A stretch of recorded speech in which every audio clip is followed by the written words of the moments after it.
Traders diary में स्वागत है आपका। नमस्कार, मैं हूं आशीष चतुर्वेदी। और नमस्कार, मैं हूं आपके साथ कुशल गुप्ता। कारोबारी हफ्ते का आज तीसरा दिन है और सबसे अहम चीज यूएस के इलेक्शंस के रुझान किस हिसाब से निकल कर आएंगे आशीष, ये देखना बेहद इंपॉर्टेंट होगा। और जिस हिसाब से अभी जो रुझान निकल कर आ रहे हैं, कहीं ना कहीं दोनों के कांटे की टक्कर चल रही है। और 9:30-10 बजे तक इंडियन स्टैंडर्ड टाइम के हिसाब से हमें ये कहीं ना कहीं एक रुझान क्लियर, एक इंडिकेशंस नजर आते हुए दिखेंगे कि कौन जीतता हुआ दिख रहा है। और अगर ऐसा नहीं होता है तो उसके लिए फिर काफी लंबा प्रोसेस खिंच सकता है। बट बहरहाल जिस हिसाब की अभी बाजारों की चाल है, आप देखिए एसजीएक्स निफ्टी ऑलमोस्ट 15-16 अंकों की गिरावट के साथ अभी ट्रेड कर रहा था। आप देखिए करीब 20 अंकों की गिरावट है यहाँ पर, तो बहुत ज्यादा जो है आपको यहाँ से संकेत देखने को नहीं मिल रहे हैं। वहीं यूरोपियन मार्केट्स और अमेरिकन मार्केट्स सबसे पहले आप बात करें तो आप देखिए करीब 21 माफ कीजिएगा करीब 2% की तेजी जो है हमें कल यूरोपियन डाउ जोन्स में देखने को मिली। 550 अंकों की बढ़त के साथ जो है अमेरिकी बाजार बंद होते हुए दिखे। साथ ही यूरोपियन मार्केट्स की भी तरफ अगर आप नजर डालें तो वहां पर भी काफी बढ़िया तेजी दिन के दौरान बनती हुई नजर आई। और अंत में अगर आप देखें तो 2.5 से 3% तक की बढ़त आपको इन तमाम इंडिसेस में देखने को मिल रही है। तो यूरोपियन मार्केट से भी काफी पॉजिटिव संकेत है। और साथ ही एशियन मार्केट्स में निक्के के बाजार कल बंद थे। आज कहीं ना कहीं कल जो मार्केट्स में तेजी हुई थी वो उसको फैक्टर इन करते हुए नजर आ रहे हैं। और इसी वजह से 1.5 से 2% तक की तेजी आपको निक्के के इंडेक्स में देखेगी। वहीं हैंगसेंग में करीब आधे % की बढ़त अभी देखने को मिल रही है। तो ग्लोबल का जो रुझान है, चाहे आप यूरोपियन मार्केट की बात करें या अमेरिकन मार्केट की बात करें, एशिया से भी थोड़े से पॉजिटिव साइड पर ही संकेत देखने को मिल रहे हैं। पर बाजार आशीष आज बहुत ही वॉलेटाइल रहने वाला है। आप कैसे रीड कर रहे हैं इनको? और शुरुआत करते हैं फिर इनिंग्स की अपनी। बिल्कुल कुशल, सही कहा आपने कि ग्लोबल बाजारों में अगर आप देखें तो बहुत ज़्यादा उतार चढ़ाव देखने को मिल रहा है। बिल्कुल एसजीएक्स निफ्टी में भी आप देखिए 31 अंकों की गिरावट देखने को मिल रही है, लेकिन ओपनिंग मुझे लग रहा है हैवी वॉलेटिलिटी के साथ होगी। तो जैसा कि आपने सही कहा कि आज के सत्र में बहुत कॉशियसली आपको ट्रेड करना है, ओवर ट्रेड बिल्कुल भी नहीं करना है। ज़्यादा अपनी जो पोजीशंस है इन्हें होल्ड ना करिए। अगर आपके पोजीशंस फेवर में जा रहे हैं तो स्टॉप लॉसेस को ट्रेल करेंगे। चलिए अब शुरुआत कर लेते हैं। और आज की जो पहली कैटेगरी है वो है कैश का स्टॉक। और इस कैटेगरी में मैंने जो स्टॉक चुना है वो है एसबीआई कार्ड्स। दरअसल आज एसबीआई के नतीजा नहीं, लेकिन इससे इसका कोई कोरिलेशन नहीं है। एसबीआई कार्ड्स दरअसल अगर आप देखें तो कल मैं दिन के दौरान इसको क्लोजली वॉच कर रहा था। कल अच्छी वॉल्यूम्स के साथ इस स्टॉक में खरीदारी देखने को मिली थी।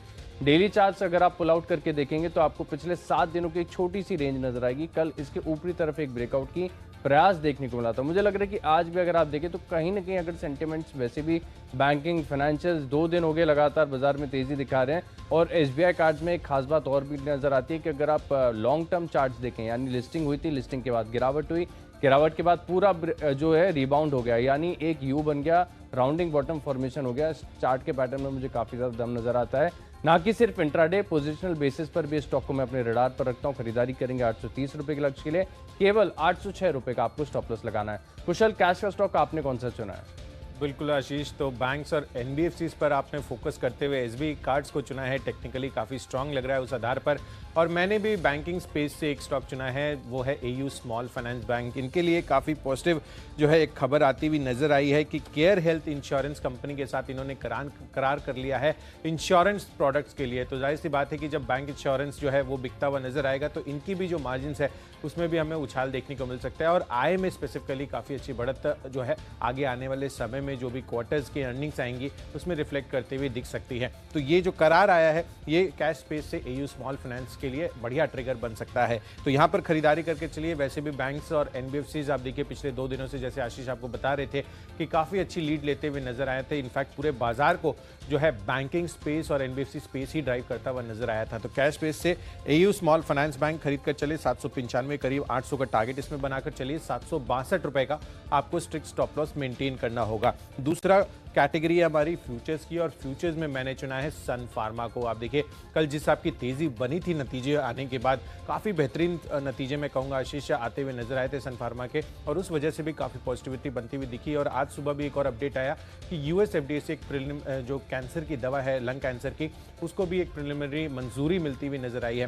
तो जाहिर सी बात है ये जो 2 खबरें हैं इनका ट्रिगर कहीं ना कहीं आज सन फार्मा के लिए फिर से पॉजिटिव होता हुआ नजर आया है। इनफैक्ट 2016 में जब हमने देखा था कि डोनाल्ड ट्रंप जीत रहे, कल हमने बताया था एक्सक्लूसिव आपको लिंक पे कि जो रुझान है फार्मा स्पेस के लिए काफ़ी पॉजिटिव है। अगर डोनाल्ड ट्रंप जीतने के अंदेशे और जो जीते थे 2016 में, उसमें फार्मा इंडेक्स जो है काफी बढ़िया प्रदर्शन करता हुआ नजर आया था। तो उस एंगल से भी मुझे लग रहा है कि सन फार्मा में अच्छी तेजी बन सकती है। तो 500 का टारगेट बनाकर चलिए, 478 रुपए का आपको स्ट्रिक्ट स्टॉप लॉस लगाना होगा। आशीष, आपका आज का फ्यूचर। तो चलिए, आपने जो तर्क बताया ना कि फार्मा स्टॉक्स आपने क्यों चुने, इसका जो कोरिलेशन आपने बताया, इसके चलते मैंने भी स्टॉक अपनी एक सूची में शामिल किया, सबसे अंत में आपको बताऊंगा। लेकिन फ्यूचर्स में मैं खरीदारी करना चाहूंगा मेटल स्टॉक्स के अंदर। मेटल स्टॉक्स मुझे काफी ज्यादा पसंद आ रहे हैं वैल्यूएशन के हिसाब से भी अगर आप देखें, क्योंकि देखिए ना कि सिर्फ कोरोना वायरस, इससे पहले ट्रेड वॉर की चिंताएं थी, तभी भी लगातार नतीजे खराब आ रहे थे, काफी ज्यादा प्रेशर था इनके कारोबार पर सभी मेटल स्टॉक्स में अगर आप देखें पिछले 6-8 तिमाहियों से। लेकिन अब जो स्थिति है ना थोड़ी बदलती जा रही है। अब कहीं ना कहीं मेटल के प्राइसेस में आपको रिबाउंड देखने को मिला है, डॉलर में थोड़ी सी वीकनेस आई है, जिसके चलते भी अगर आप देखें तो कमोडिटी प्राइसेस में एक रिबाउंड देखने को मिलेगा। सेल ये मुझे लग रहा है बहुत ज़्यादा अंडर वैल्यूड और बीटन डाउन स्टॉक है। सबसे अच्छी बात ये कि डेली चार्ट पर अगर आप देखेंगे तो जो स्ट्रक्चर फिलहाल बना हुआ है पूरी तरीके से इसे राउंडिंग माफ कीजिएगा डबल बॉटम नहीं कह सकते, लेकिन जिस तरीके का स्ट्रक्चर है, जिस तरीके के इंडिकेशन है, यही इशारा कर रहे हैं कि 44 के स्तर से स्टॉक में लगातार गिरावट देखने को मिली थी।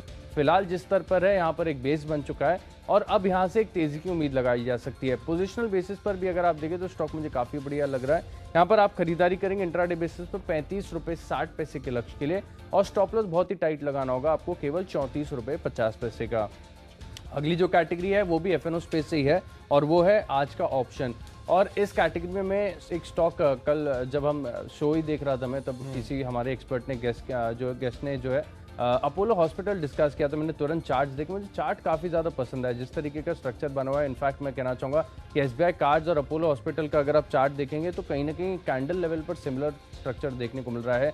4-5 दिन का कंसोलिडेशन, उसके बाद ऊपरी रेंज पर जाने का एक प्रयास किया स्टॉक ने, तो मुझे लग रहा है कि यहाँ से आपको एक सस्टेनेबल तेजी देखने को मिलेगी। स्टॉक ने वैसे भी अगर आप देखें तो हाल ही की तेजी में बिल्कुल पार्टिसिपेट नहीं किया है, तो कहीं ना कहीं अगर आप देखें तो जो इंडिकेटर्स हैं वो भी यही इशारा कर रहे हैं कि अपोलो हॉस्पिटल्स में एक सस्टेनेबल रनअप आपको देखने को मिलेगा, जिसके चलते ऑप्शन में आप खरीदारी कर सकते हो। जैसा कि मैं हमेशा कहता हूँ कि आप एक ऊपर की तरफ का जो कॉल है वो अगर आप बेच देंगे तो आपकी कॉस्टिंग कम हो जाएगी, जो टाइम वैल्यू का लॉस होता है वो थोड़ा कम हो जाएगा। हालांकि जो प्रॉफिट के चांसेस हैं वो भी थोड़े से रिड्यूस हो जाते हैं, लेकिन जो लॉस है वो कम होता है और हमें बाजार में यही करना है कि अपना जो रिस्क है उसे मैनेज करना है। अपोलो हॉस्पिटल्स का जो है 2140 रुपये का कॉल ऑप्शन आपको खरीदना है, 70-71 रुपये के आसपास आपको ये मिल जाएगा। 74 की कल की क्लोजिंग है। मुझे लग रहा है कि अगर आप इसको होल्ड करते हैं तो 95 रुपये तक ये जा सकता है। स्टॉप लॉस आपको लगाना होगा 98 रुपये का।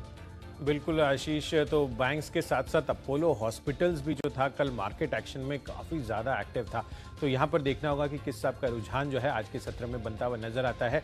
पर बहरहाल ऑप्शन सूची में मैंने जो स्टॉक चुना है वो है रिलायंस इंडस्ट्रीज़ का। 2 दिन से मैं मिस करता हुआ नजर आ रहा हूँ इस चीज़ को, क्योंकि कल और परसों 2 दिन से जिस हिसाब की गिरावट ऑलमोस्ट 10% का फॉल रिलायंस में देखने को मिला है, चार्ट स्ट्रक्चर के हिसाब से ये फिर से काफ़ी नेगेटिव बनता हुआ नजर आ रहा है। इनफैक्ट इनके जो जीडीआर है वहाँ पर भी 3-3.5% की फॉल हमें देखने को मिली थी कल के सत्र में। तो मुझे लग रहा है कि यहाँ पर फॉल जो है आज फिर से जारी रह सकता है, तो इसको शॉर्ट कर चलें। और शॉर्ट आपको पुट ऑप्शन खरीद कर चलना है। 91 रुपये का जो है अभी प्राइसिंग है, 1860 का पुट ऑप्शन आप खरीद कर चलें। 115 रुपये का आपको इसमें टारगेट बनाना है और 80 रुपये का आपको स्ट्रिक्ट स्टॉप लॉस मेंटेन करना होगा।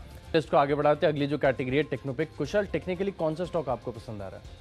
बिल्कुल आशीष, तो टेक्निकल आधार पर जो मैंने स्टॉक चुना है वो है आईटी काउंटर्स। आप देखिए बाजार जो है कल के सत्र में काफ़ी बढ़िया तेजी बनाता हुआ नजर आया, पर फिर भी आईटी काउंटर्स जो थे वो कल वीकनेस का जो है ट्रेंड शो कर रहे थे। और इन्फोसिस मैंने देखा कल के चार्ट और वहाँ पर ऑलमोस्ट दिन के निचले स्तरों पर जाकर ये बंद होते हुए नजर आए। तो इन्फोसिस के फ्यूचर्स आपको शॉर्ट करके चलना है। टेक्निकली काफ़ी वीक लग रहा है। 1036 का आपको टारगेट बनाना है और 1080 का स्टॉप लॉस रखना है।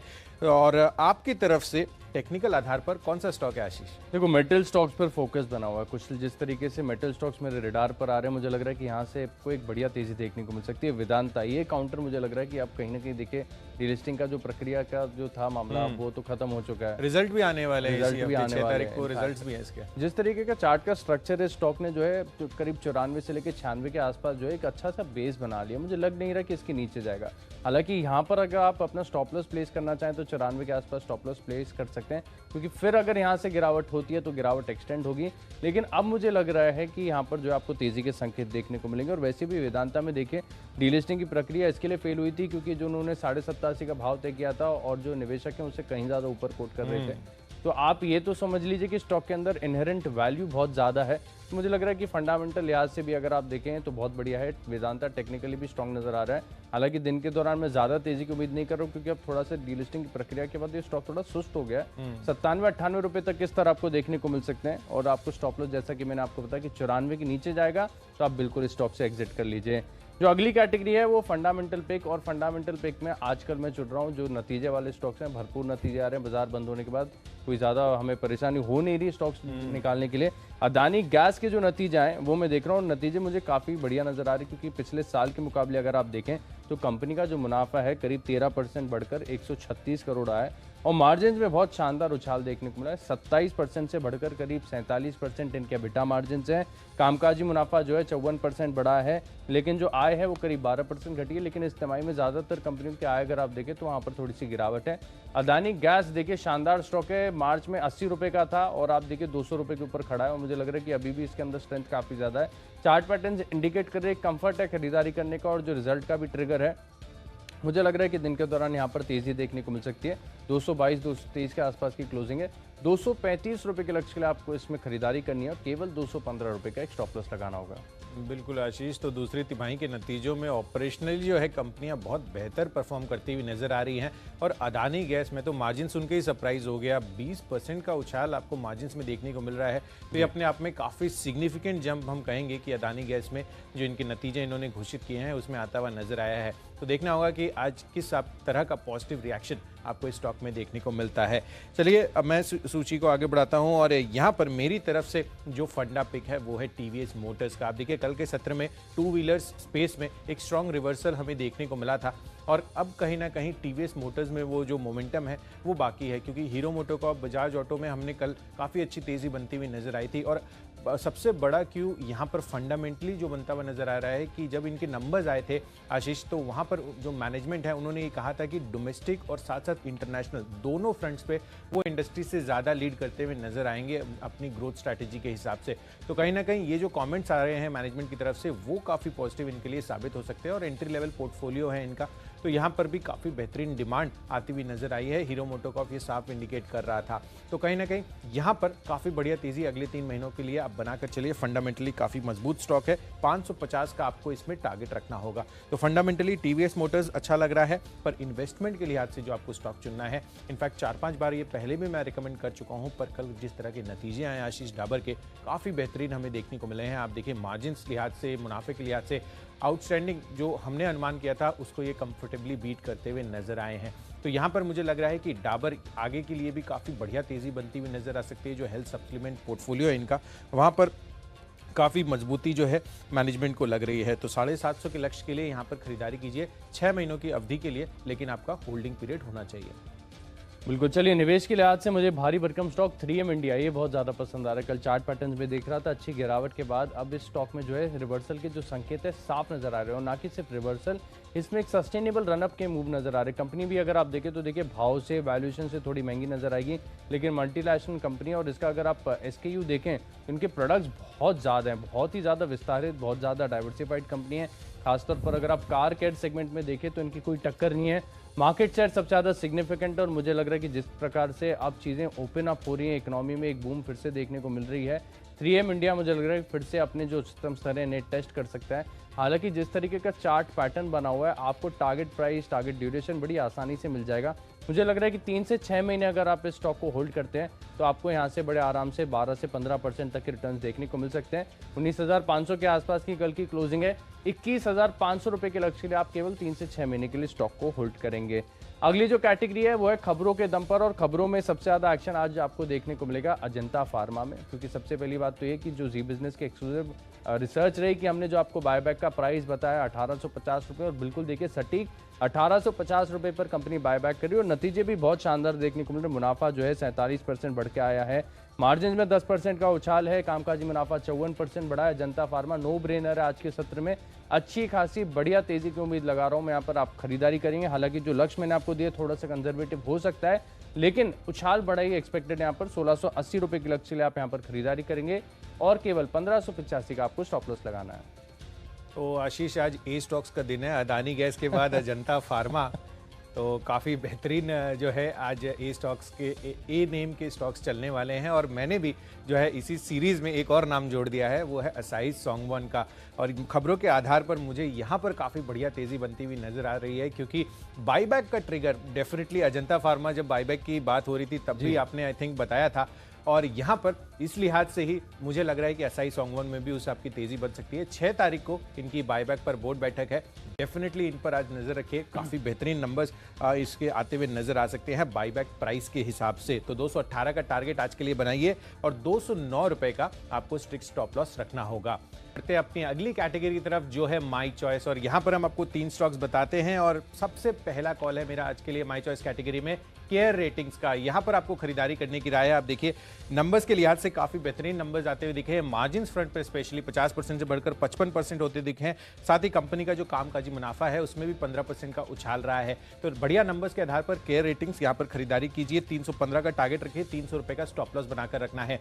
दूसरा माई चॉइस कैटेगरी में स्टॉक है अदानी पोर्ट्स का। नंबर स्टेबल साइड पर दिखे हैं और साथ ही इनके लिए एक और खबर का भी डेवलपमेंट है कि श्रीलंका के पोर्ट को डेवलप करने के लिए इन्होंने श्रीलंका अथॉरिटी के साथ जो है करार कर लिया है। तो यहाँ पर भी काफी पॉजिटिविटी बन सकती है इस लिहाज से। तो अदानी पोर्ट्स 365 के टारगेट रखिए, 348 का आपको स्टॉप लॉस बनाना होगा। और तीसरा कॉल है इस कैटेगरी का नाल्को। यहाँ पर आप देखिए हिंडाल्को में कल के सत्र में 5 से 6% का अपमूव देखने को मिला था, यहाँ पर 1.5 से 2% की तेजी बनी थी।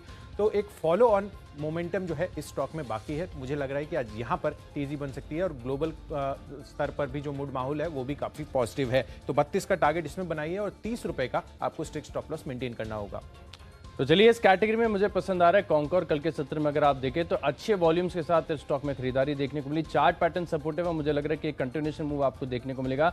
खरीदारी करेंगे करीब 408 रुपए के लक्ष्य के लिए, 392 का आपको स्टॉप लॉस लगाना है। जिंदल स्टेनलेस हिसार, यहाँ पर आपको खरीदारी करनी है। फंडामेंटली बेहतरीन कंपनी, आज कंपनी के नतीजे आने हैं और जिस तरीके से उम्मीद लगाई जा रही है कि मेटल कंपनियों के नतीजे अच्छे आएंगे, मुझे लग रहा है कि दिन के दौरान तेजी देखने को मिलेगी। 98 रुपए के लक्ष्य के लिए आप खरीदारी करेंगे और स्टॉप लॉस लगाएंगे बहुत ही टाइट, करीब 94 रुपए का। आखिरी स्टॉक है मेरी लिस्ट में ग्लेनमार्क फार्मा। यहाँ पर आपको खरीदारी करनी है। कल मैं आपको बता रहा था कि स्टॉक में एक छोटी सी नैरो रेंज बनी हुई है। कल ऊपरी तरफ यहाँ पर एक ब्रेकआउट का प्रयास किया है ग्लेनमार्क फार्मा में। मुझे लग रहा है कि यहाँ पर आज दिन के दौरान बढ़िया तेजी देखने को मिल सकती है। 496 रुपए के लक्ष्य के लिए आप खरीदारी करेंगे और केवल 475 रुपए का आपको स्टॉप लॉस लगाना है। बिल्कुल, तो चलिए हमने आपको 20 ट्रेडिंग और इन्वेस्टमेंट पिक्स बता दिए हैं, फटाफट रिकैप कर लेते हैं। मैंने अपनी सूची में कैश पेज से एयू स्मॉल फाइनेंस पहला कॉल है, यहाँ पर खरीदारी करके चलिए। केयर हेल्थ इंश्योरेंस के साथ जो इन्होंने करार किया है वो काफी पॉजिटिव साबित हो सकता है। साथ ही सन फार्मा के फ्यूचर्स भी आपको खरीद कर चलना है, यहाँ पर भी चार्ट स्ट्रक्चर काफी पॉजिटिव लग रहे हैं। और साथ में रिलायंस इंडस्ट्रीज, इसके पुट ऑप्शन को आपको बाई कर चलना है। फिर से चार्ट यहाँ पर और नेगेटिव होता हुआ दिख सकता है, 2 दिनों का फॉल कंटिन्यू हो सकता है आज के दिन में भी। इन्फोसिस के फ्यूचर्स भी आपको बेच कर चलना है। टेक्निकली चार्ट काफी वीक है और दिन के लो पॉइंट पर कल ये बंद होता हुआ दिखा था। टीवीएस मोटर्स, यहाँ पर फंडामेंटली काफी स्टॉक पॉजिटिव है और यहाँ पर काफी अच्छी अगले 3 महीनों में तेजी देखने को मिल सकती है। 550 का टारगेट रखिए। इन्वेस्टमेंट के लिहाज से डाबर, जिस आपके नतीजे आते हुए दिखे थे वहां पर बेहतरीन तेजी बन सकती है। 750 का टारगेट इसमें बनाइए 6 महीनों की अवधि के लिए। और न्यूज के आधार पर असाही सोंगवॉन 6 तारीख को बाईबैक पर बोर्ड बैठक है, 218 का टारगेट इसमें रखिए। माई चॉइस कैटेगरी में केयर रेटिंग्स बढ़िया नतीजों के दम पर खरीद कर चले। Adani port stable set of numbers रहे हैं और खबर का भी ट्रिगर है, 365 का टारगेट रखिए। और नाल्को हिंडाल्को में जो तेजी बनी थी आज यहां पर भी फॉलो ऑन बाइंग देखने को मिल सकती है, तो 32 का टारगेट यहां पर बनाकर चलिए। और इन सब में सबसे बेस्ट पिक है डाबर की, जिस तरह के नंबर्स आते हुए दिखे हैं काफी बेहतरीन है और हेल्थ सप्लीमेंट पोर्टफोलियो इनके आगे आने वाले अर्निंग्स में काफी अच्छा बूस्टअप दे सकता है। तो 6 महीनों की अवधि के लिए 750 का लक्ष्य इसमें बनाकर चल सकते हैं।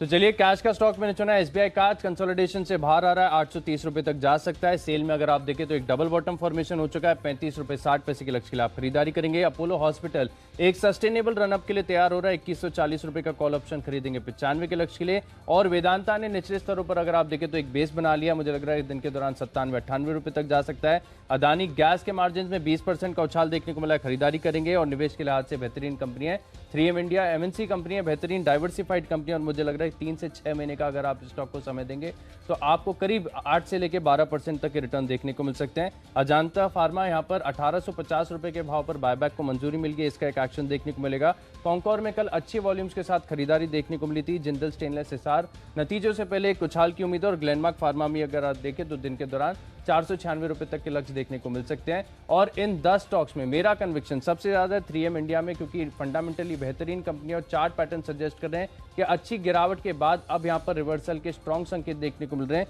केवल 3 से लेकर 6 महीने तक आपको इस स्टॉक को समय देना है। 21,500 रुपए तक के स्तर देखने को मिल सकते हैं।